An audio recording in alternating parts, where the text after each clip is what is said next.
Electronic cigarettes, or e-cigs, are generally constructed of three different parts. There's some sort of electric power source, usually a battery. There's a heating element, and then there's some sort of container or reservoir for nicotine liquid. And the idea is that once the battery is activated, it powers up the heater. The heater heats the liquid, produces a vapor that the person inhales with the intention of inhaling nicotine vapor.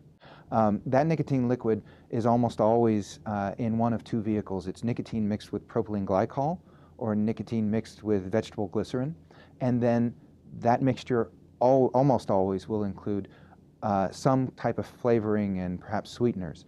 In e-cigarettes versus the nicotine in tobacco, it's actually a very relevant question because whereas it may be very expensive to synthetically produce nicotine, it's relatively inexpensive to extract it from the tobacco plant. And so, in fact, the nicotine that's in tobacco cigarettes is nicotine in the tobacco plant. The nicotine that's in electronic cigarettes is nicotine that's been extracted from a tobacco plant. So either way, it's the same drug, and in fact, it has the same biological basis.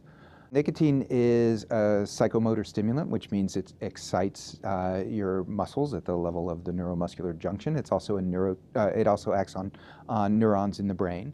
It's interesting because at low doses, it has a mild excitatory effect, kind of like caffeine does. At high doses, it can cause seizures and death.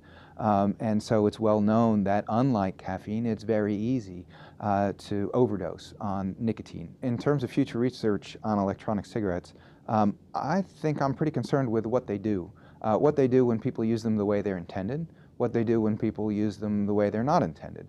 And by what they do, I mean, do they deliver nicotine? Do they deliver other toxicants that could be harmful? What I do worry about is what the long-term effects of many, many puffs per day, week after week, month after month, year after year of propylene glycol vapor or vegetable glycerin vapor or vapor made up of all those flavorants, what those effects would be on the human lung. And I don't think we know the answer, and until we know the answer, it's really hard to say that long-term use of these products is sure to be safe.